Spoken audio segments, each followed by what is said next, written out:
What's up, everybody? Welcome to Inside the Force. Dave Cottingham here with Hannah Burr. Hello. How are you, Hannah? I'm doing well, and how are you? I am doing good. Good evening. Yeah,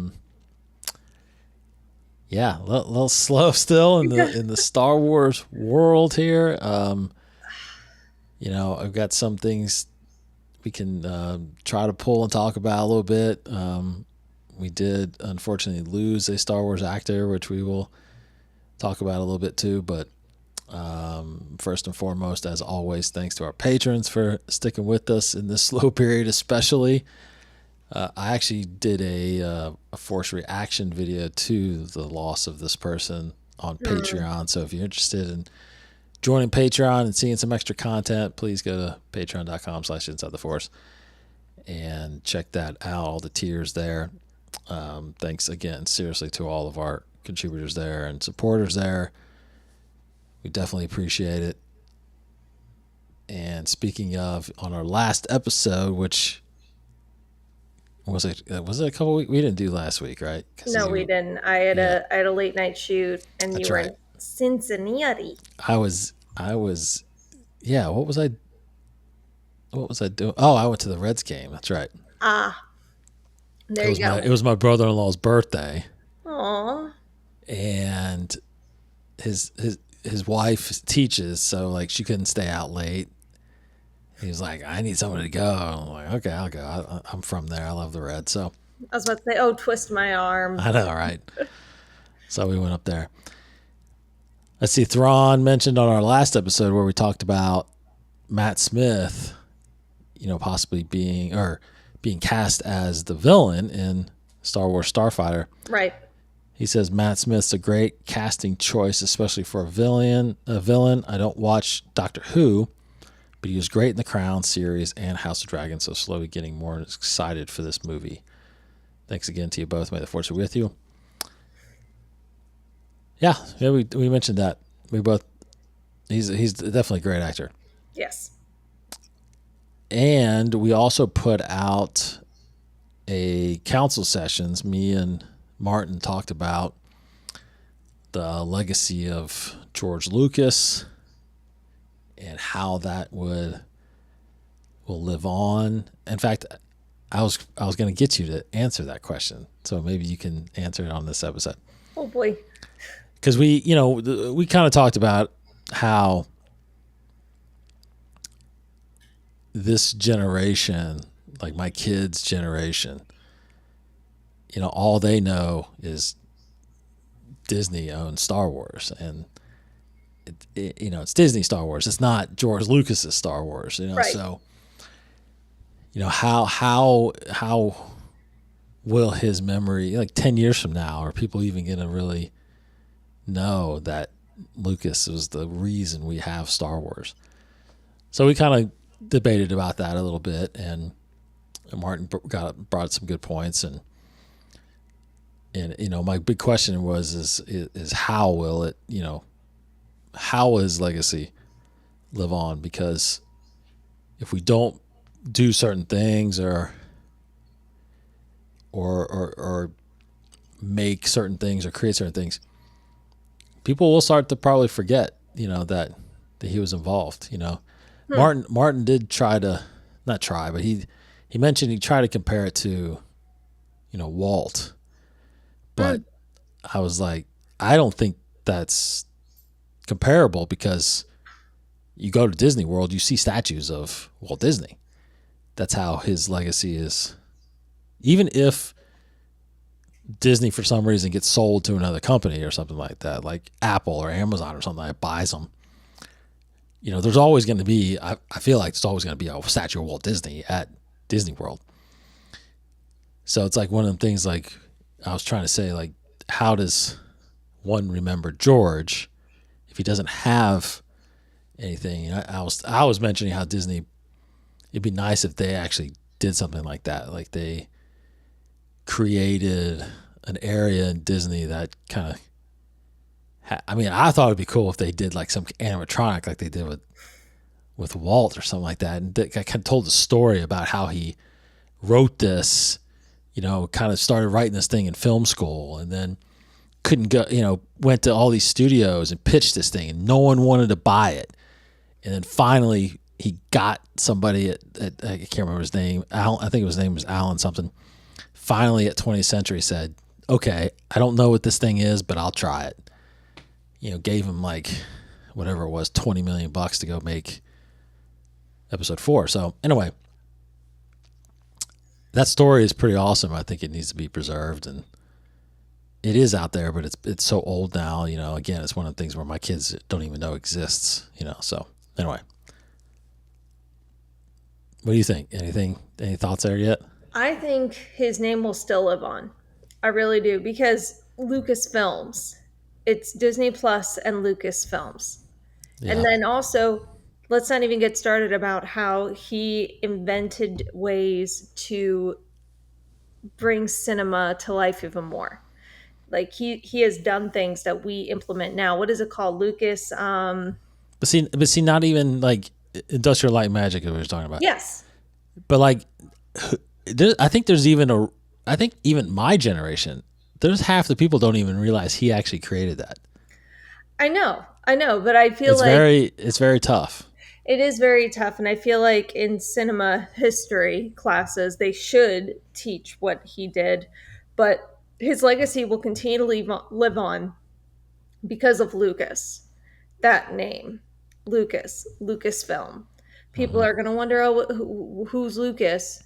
People can then tell you about George Lucas. So I think it's on the same level as Walt Disney? No. Would it be nice if there was a museum that contributed something to George Lucas? Absolutely. But I don't think his legacy is going to go away. Mm-hmm. So I'm in the middle, if that makes sense. Yeah. I think it's going to be tough. I think it's going to be tough for this younger generation to get to. I don't even know how to say it. Like, get to remember him somehow, just because it's so hard to dedicate, I guess, content or things to your legacy when you don't really own it anymore. You're not involved in it anymore, right? I mean, I don't know. It'd be one thing if he still owned and was making movies, but he's been out of it. Think about it. He's been out of it since 2012. It's been 13 years since he had ownership of Star Wars. Well, he's lucky they still kept Lucas in Lucasfilms. Absolutely correct. So that's why I think his legacy will live on. It's just going to look different. Yeah, I mean, because that's the thing is, like, if Disney, and I don't know if it ever will, but of course there's always rumors. You keep hearing rumors of Disney, like someone wanting to buy Disney or something like that, right? Who wants to buy Disney? Oh, there's been several. Like Apple was the latest. That's talking about Apple buying Disney. Interesting. Okay. So, if for some reason they end up selling the company, there's a big question, like what assets do they keep or get rid of? It's like, do they keep, like you say, do you keep Lucasfilm? Do you keep Pixar? Do you keep, all this stuff? So I don't know if that'll ever happen. I think Disney's rebounding pretty well right now, and their stock's doing good and all that stuff. But everybody wants to buy somebody all the time, right? Welcome to corporate America. Yeah, I mean, Disney buys a ton of stuff, so yeah, they got a lot of assets. They're building their worth, and we'll see where Lucasfilm lands in that. Obviously, you can tell they're not really putting a ton of money into Star Wars now because there's not really much going on. So once again, it goes back to quality over quantity. Yeah, but just make. I don't. That's just because you make a lot of something doesn't mean it's going to be bad. Are we gonna quickly take a brief look at Marvel, the prime example of? Yeah, but you can argue though the first 20 films that they did in the Infinity Saga But that was all spaced out. They only did 2 a year. No, wait, no, 1 a year. Yeah, they only did 1 a year, if that, for all of those movies. No, they definitely did more than that because it was 2008 when Iron Man came out, and wasn't it 20? It was 2017, I think. It was Infinity War or Endgame. So Hang on. I think they did they did at least 2 movies a year. You know what? You're right. They did do 2 movies a year. It was Why it was did I 20 think that something was- movies by 10 years. Within 10 years they had 22 movies or something like that out. The reason why I thought they did 1 a year is because it was Captain America First Avenger in 2011, Avengers 2012, Iron Man 2013, and that's when they went back to doing 2 a year. Oh, 3 came out in 27 3 came out in 2017 and 3 came out or sorry, yeah, 3 came out in 2019. Yeah. Yeah, they were pumping them out. 2, But 3, but I think 4. 20 what was Endgame? 2018, 17, 18? Endgame was 2019. Yeah, so that was like, and then I think Spider-Man Far From Home was like just a few months after that. Yeah, it was. It was also 2019. So that was 23 movies since 2008. So 23 movies in 11 years. And yes, there were a couple kind of probably movies that didn't really do well. I think Thor: The Dark World wasn't graded as high or whatever, but they all made pretty decent money. They did. And they all were pretty dang good if you think about it. Most of them were, yeah. And I think what you had, again, I think it just comes down to good filmmakers and a clear vision of what you're trying to do. Now, Star Wars is a little different, obviously, because you're not telling this unified story like they did with the MCU right now. Yeah, that is true. Although it looks like they're going to start doing that if the rumors are to be true, that they're going to build up to this big movie through the shows of Ahsoka, Mandalorian. Like, it's Possibly, all yes. rumors. We don't know. Right. But supposedly it's going to lead up to this big moment. So we might be seeing it. And the rumors is there this unified cinematic universe beyond Rise of Skywalker apparently now too, with the whole Rey movie kicking that off, and there's like this, I don't know. Either way, it's like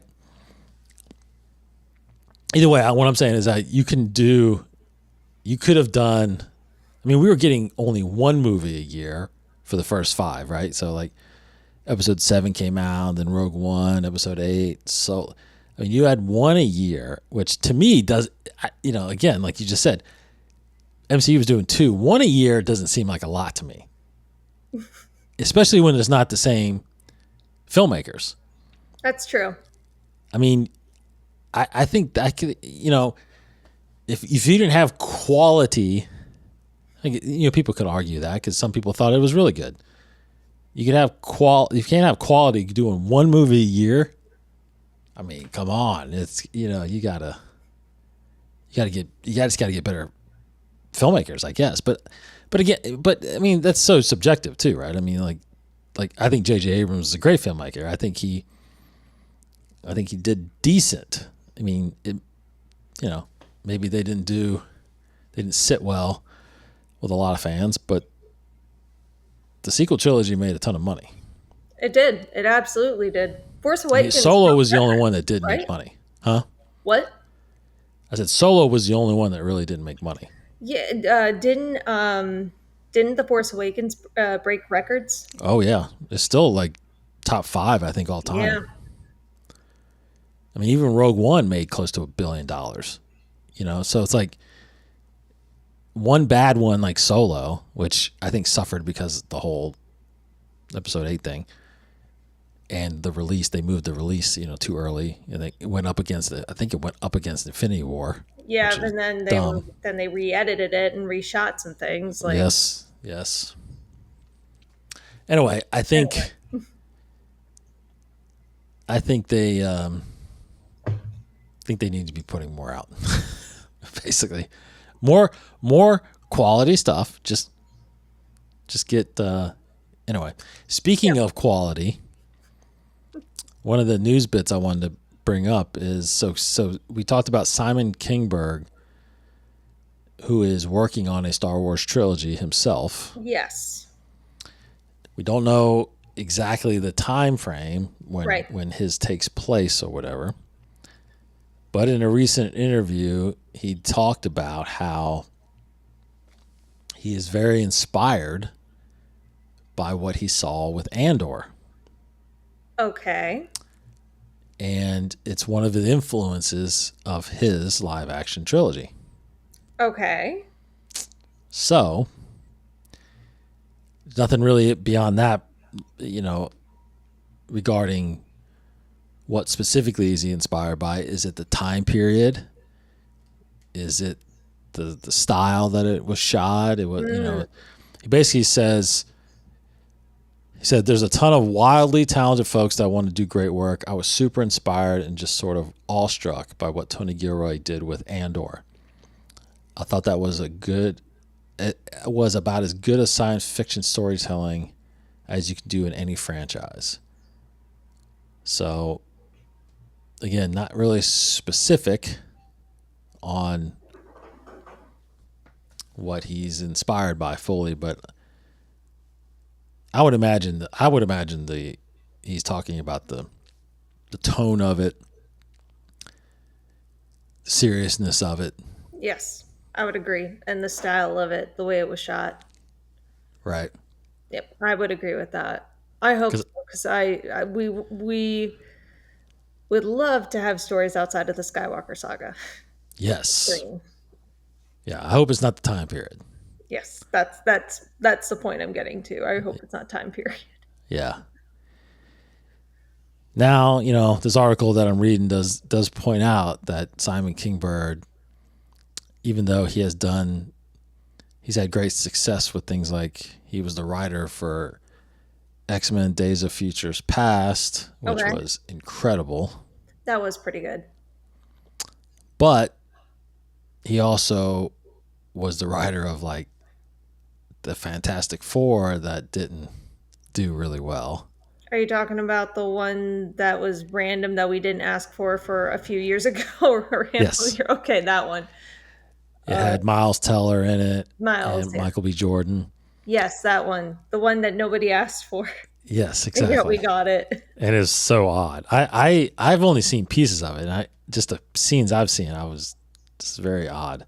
I didn't see it. I still haven't seen the new Fantastic Four movie, but it's okay. It's okay. It's okay.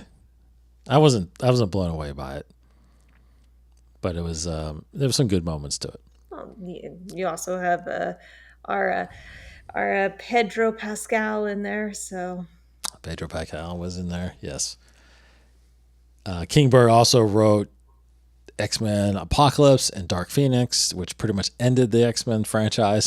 So Apocalypse wasn't terrible. Apocalypse wasn't terrible. You're right. Dark Phoenix, I didn't even watch it, but I heard nothing but bad things about it. I haven't seen it, so cannot formulate an opinion on it. Yes. So he, now it says he did, as a producer, he helped realize the visions needed to get the first Deadpool movies off the ground. Okay. Along with Logan. Okay. So Logan, I liked it, but I don't give it as much praise as some people do. I love the Deadpool movies. So he's got some good and some bad. So big question of how that's going to come out. Only one way to find out. Let's see. The other thing I was going to mention is, Hannah, I was looking at really kicking into my my audiobooks, like really trying to dive more into some audiobooks. And I was like, you know what? I'm going to, there's one book I do want to get through first, which I forgot that it was out. I want to get into Crimson Climb, which is the Kira book. Yes. Because I am curious on how she kind of rose. I'm assuming it takes place. I I think I'm assuming it takes place right after Solo, pretty much. Like, right after she kills Dryden and she goes back to talk to Maul. I feel like we kind of see that's probably that story, and I kind of want to know that. Have you done that book yet? Not yet. Okay. I think I'm going to do that book because it's kind of short, audiobook. And then I feel like with this time, this kind of downtime, I want to bust through the High Republic stuff. Yeah, we have to get through so much. Yeah. So much with High Republic. I want to kind of know that storyline, all the, figure out and kind of get the gist of everything that's happened, because that has come to an end now. And yeah, so that's what I plan on doing. That sounds like a plan. Yeah. So we can maybe bust some of that. You'll probably get you might get through some of these faster than me, but who knows? Yeah. Yeah, who knows? Yeah. But I'll try. Cause I'll be, I'm listening. I'll listen to them when I'm going to work, to and from work. But I usually listen when I, mow the grass or something like that. But it's been so weird here. Like, it's been so hot. Like, I haven't had to mow the grass as much. Yeah, I heard the grass is not growing. I heard temperatures are up there are almost as bad as our temperatures down here. Yeah, it's really dry. Yikes. Yeah, it's hot, dry. Yeah, the other day it was 92, feels like 103, and I was like, where you are? Yeah, where I am. Yeah. Yeah, it's bad. And it's hurricane season, so. Yes. Yep. Hurricane. Was it Aaron, I think, that's coming? Yes, we think one just came. One that didn't come through. No, yeah, but there are two, I think. There's another brewing behind Aaron. Right. Fun. That's some fun stuff there. I swapped tornadoes for hurricanes. Well, we didn't get that. We didn't really get tornadoes here. Yes, we did. Not where we live. No, not not in Lexington. London's pretty close. That's well, still like an hour and a half. I know, but it's not like they don't come in this. They're too hilly here. A tornado siren went off in the middle of the night. I know, but I've been living here for 40 years, and then we haven't had a tornado. Yeah, well, other parts of Kentucky. That's some high winds, but it's too hilly for tornadoes here. But we do get some winds. We do get some really fast winds up to, the 40, 50, 60 miles an hour sometimes. Yeah. But yeah, I mean, obviously, yeah, around, just like most places in the South, yeah, floods and hurricanes or tornadoes, and yeah, we get ice storms every once in a while, which is crazy. Yeah, those were nuts. Crazy. So let's see, on the release schedule though, another book that I wanted to kind of get into, but I might put it off a little bit, is the Sanctuary. A Bad Batch novel came out. Yes. A couple weeks ago. Martin's actually diving into that right now. Oh. In October, there is a book called The Last Order. That's with Finn and Janna. And then November 11th, Master of Evil, which is the next Vader novel. And of course, there's a slew of comics that's out there. Really, the big titles out there right now: Legacy of Vader stuff coming out, Jedi Knights, Star Wars, post Return of the Jedi, and then Dr. Aphra's got a line still out there. So she's been pretty consistent since the comics have come out. Of course, Visions Season 3, which is the next Star Wars series, coming out October 29th. Cannot wait. Still got a couple more months till that comes out. And so let's talk briefly about Terence Stamp, who passed away the other day. Yeah. Now, Terence Stamp, not a massive Star Wars name because he's only been in one movie as Chancellor Valorum in Episode 1, which came out in 1999. So not many people, the younger generation, doesn't really know him. Now, I remember him growing up because he was General Zod. Yes. From the original Superman movies. Yes. And that's all I remember. Every time I've seen him in other movies, I was like, there's General Zod. So I was a big fan of Terence Stamp's. And another one, what I thought was really neat too was, so he did Superman 2, which was, I think, 1980. And, he did a lot of small movies throughout the 80s. But then the really cool thing was in 2001, a little show called Smallville came out, right? Which was Superman again. Yep. And what was so great about that show was they brought back all the characters from the Superman movies that were out. So Christopher Reeve, even though he was paralyzed, came back as a scientist. You had Margot Kidder, who was played Lois Lane, came back. I believe she played Lois Lane's mom. Yeah. Is that right? I think so. And then, they even brought Linda Carter back, who was the old Wonder Woman. Yes.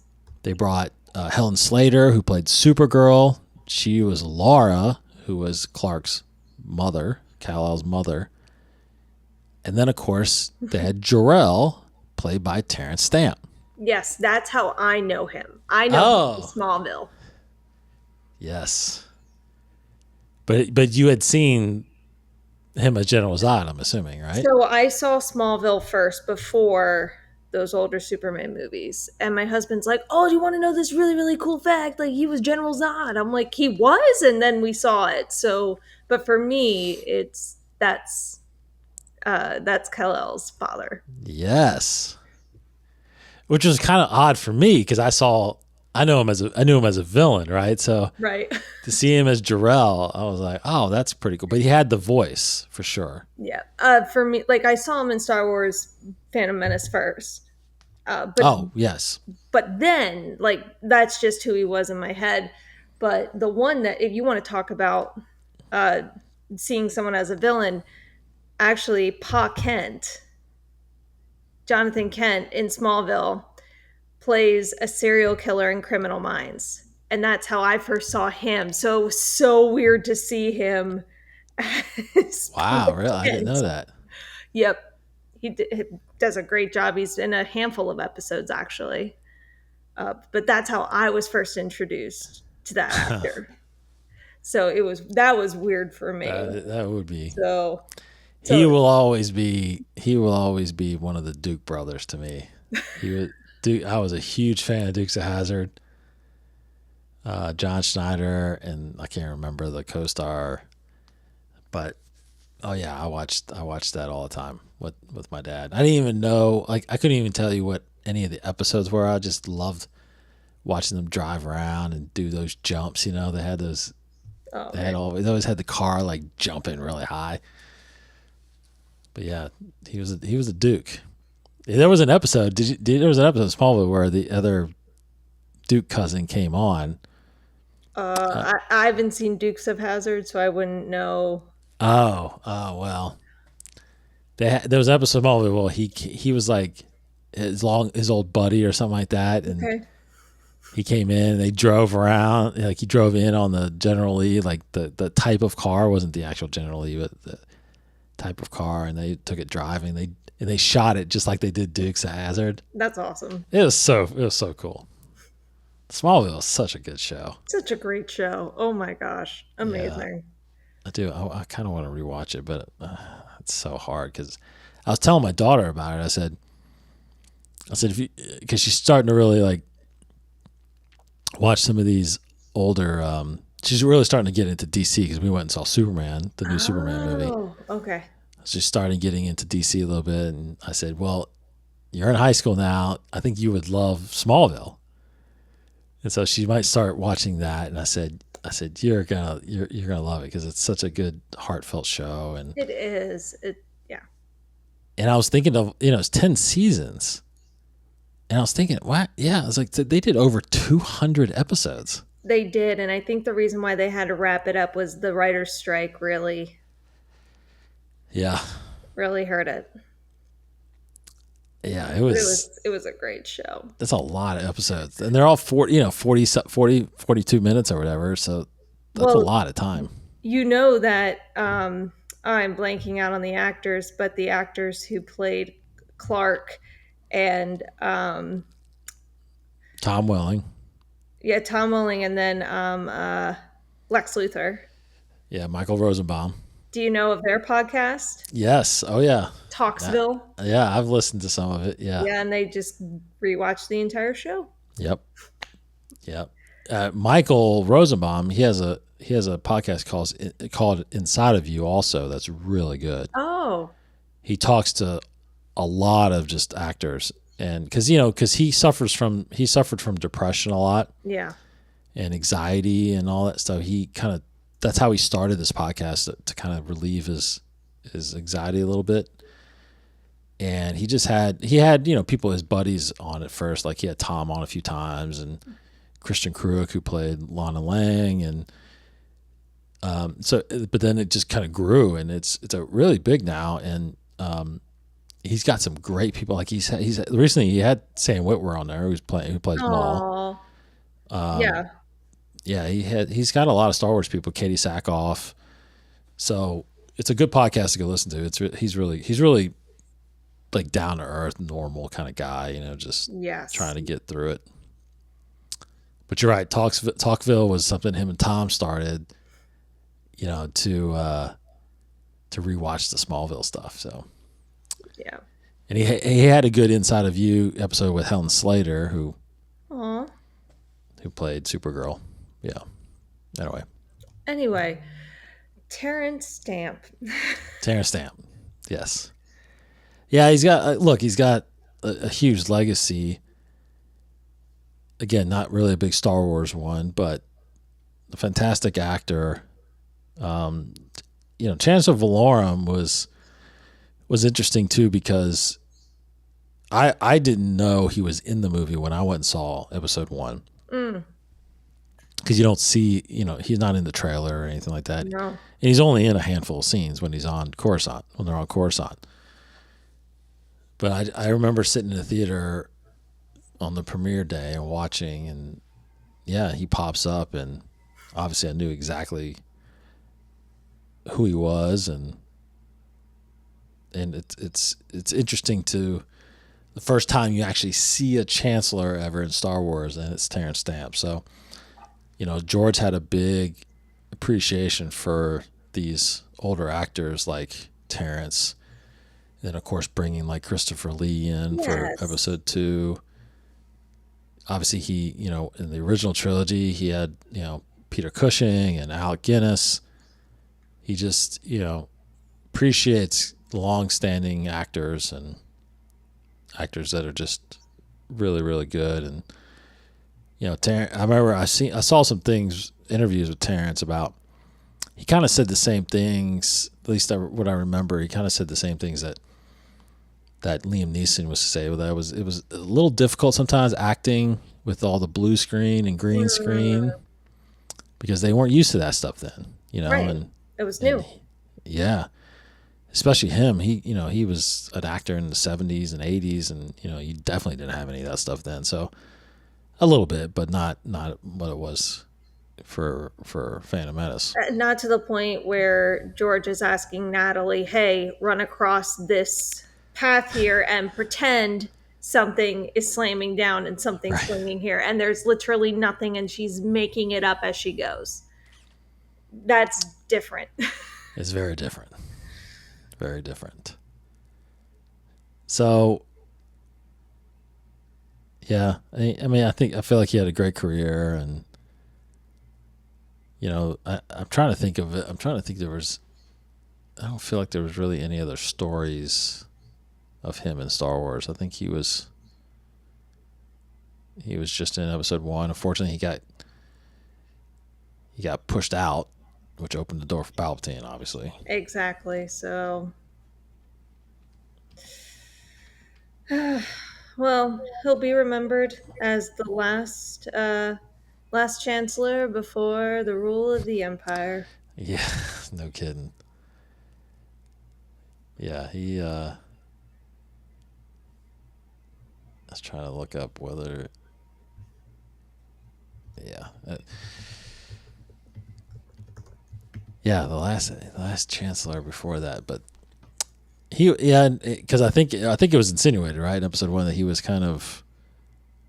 I mean, he was kind of a puppet almost, like he wasn't making decisions.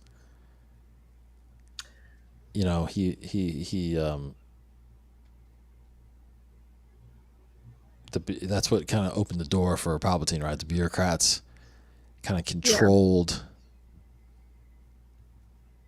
controlled his influence, and so that's what kind of led to Padme, making that vote of no confidence and got him out and all that. So Hang on one second. Hang on. I'm trying to. I just saw something in Google AI and I want to confirm it before saying it's correct. What's that? And I don't see it on IMDb, so I don't think it's correct. Google AI was saying he was the voice of the Grand Inquisitor in Rebels.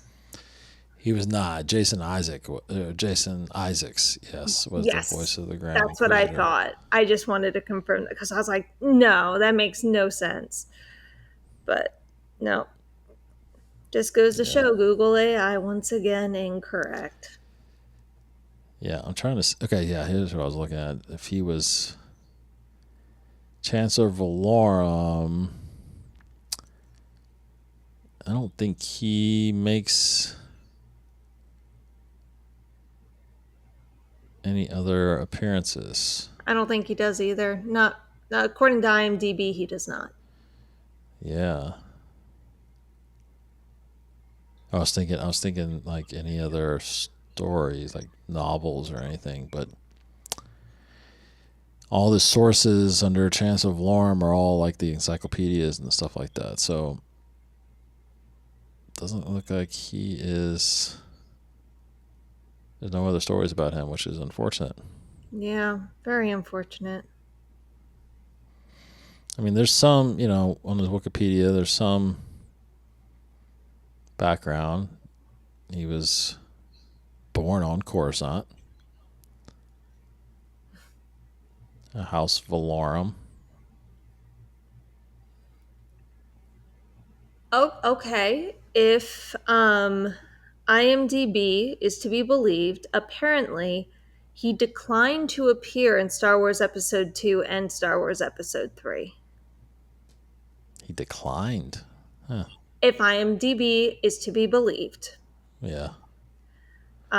saying actors prefer to work with actors, which kind of does align with his struggle with Episode 1. Oh, apparently he said this about death. Few people understand it and live when it comes. Do what now? Say again. So Terence said this about death. Few people understand it and live when it comes. Oh. Oh, Hmm. and once again, if IMDb is to be believed, he would have liked to play James Bond. Yeah.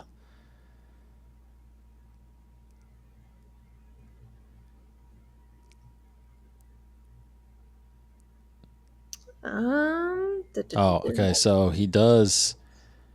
Actually, there's one episode of the Clone Wars he actually shows up Oh, really? in season 6, which is the considered the Lost Missions. Yes. He's in an episode called The Lost One, which is when that's the one they were looking for Sifo Dyas's Oh, They find Sifo-Dyas' ship that got crashed, yes. and that whole reveal of where he was, and he was being held captive by Dooku and all that stuff. Mm. So, Oh, yeah. there you go. He did also say, where is it? Oh, he made a comment thinking that George Lucas was a great visionary, and Mm-hmm. apparently his former flatmate was Michael Caine. Michael Caine. Who's Michael Caine? Michael Caine. I was saying Michael Oh, Michael Caine. Caine. I was saying it in his accent. Oh. Once again, this is all if IMDb is to be believed, which, Yeah, sometimes not. Yeah. yeah. So, anyway. It says here that the name Valorum has been part of Star Wars since the earliest drafts of Episode 4, A New Hope. In the Star Wars rough draft, Valorum was a Knight of Sith who was demoted to the level of Stormtrooper after failing to capture Rebel fighters before defecting from the Galactic Empire and joining the Rebels. Interesting. The character bore some similarities to Darth Vader. For the Star Wars first draft, the character was named Dodonna, or renamed to Dodonna. The name Valorum was again used in later draft titled Adventures of the Starkiller, Episode 1 of Star Wars, although he did not physically appear in the story. Prince Espa Valorum was the master of the Sith. Darth Vader served as his second in command. Oh. So Valorum was a name that was conceived from the very beginning from Lucas. Well, there you go. There you go. So anyway, I like Terrence. Same. God rest his soul. Amen. Amen. You know, it's you know, the personal side of this thing is tough because I was just thinking about this, like, because a couple of weeks ago I went to a funeral, and man, you know, it does suck getting older because a lot of people start dying around you, and I remember years ago, I say 10, 20 years ago, when you would have young actors, because I've always been in the movies and in this industry and all this stuff, and it's like, when you have young actors, like I remember like when River Phoenix died, and and you kind of think about some of these guys when they're young in their careers, but then you start thinking about the ones you follow, grow up with, like I grew up with guys like Tom Hanks and Harrison Ford, and even like think about Goonies, like Sean Astin and Corey Feldman, and all these guys from the 80s. You just know at some point, unfortunately they're going to pass away, and you don't think about the influence they've had on your life, and Terrence was one of them for me. I mean, I grew up Christopher Reeve and Terence Stamp and Gene Hackman. These guys were in the original Superman movie. Margot Kidder. It's like, I watched them all the time. I mean, Superman was like one of the movies I watched on reruns all the time. Oh, dang. I mean, you had to. I mean, it's such a good movie. The second Superman, if you haven't seen it, first one was pretty good. I'm sorry, he was in the first and second one. Right? No, he was in the second one.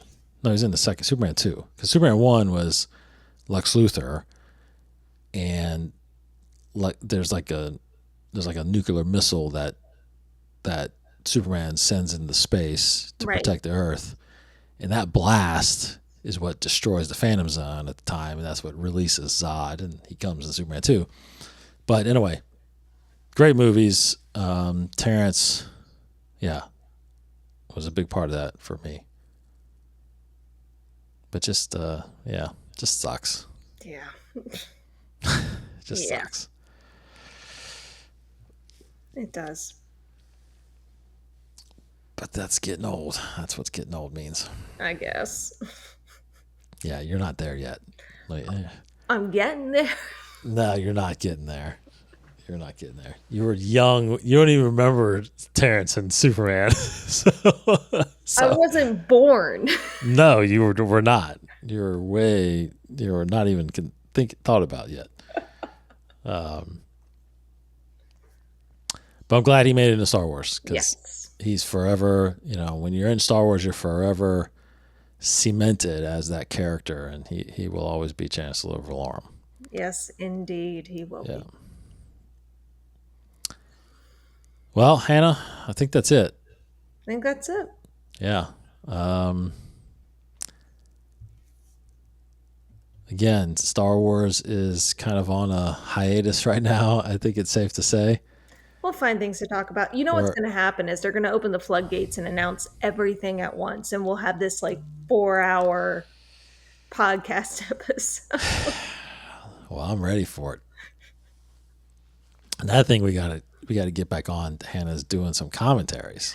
Oh yes. Again, we got time if we can make it. Yes. Because I still have the poster up. We're on Empire Strikes Back. We are my favorite. Yes. Yeah, we have to get back into it. So we will plan on doing that as well. And some more Beyond the Sagas. We got another council session Martin and I are ready to do. So just trying to line up some more content as we wait for some new content from Lucasfilm. Indeed. I want to say Lucasfilm to preserve his legacy. I don't think it's going away. Yeah. It won't. Hannah, I appreciate it. Appreciate you, Dave. Thank you so much. Thank you, girl. I know we kind of apologize, everybody, if we kind of went on some different tangents here that wasn't fully Star Wars. But hey, it's good to catch up with Hannah. We don't see each other much anymore. No, we don't. But yeah, and I'm not making it down there. Probably. We're kind of on a cruise kick. So okay. But heading out to Disneyland later this year. That'll be fun for their 70th anniversary out there. Oh yeah. It's crazy. 70 years. 70 years. Yeah. I mean, the company's over 100 years old. That's crazy. Nuts. All right. Thanks, everybody, for checking us out and still sticking with us in this slow time. We will keep coming back and talking Star Wars as much as possible. Again, it's a good time to dive in some comics, dive into some novels. We can talk about some of those. Indeed. Take care, Hannah. Get some sleep. You too, Dave. Yeah. I still got a couple hours before I go to bed. But oh my gosh. All right. Thanks, everybody. Of course, thanks to our patrons. As always, go there if you want to see some extra content. And check out the tiers Inside the Force on Patreon. Take care, everybody. We will see you next week. May the Force be with you.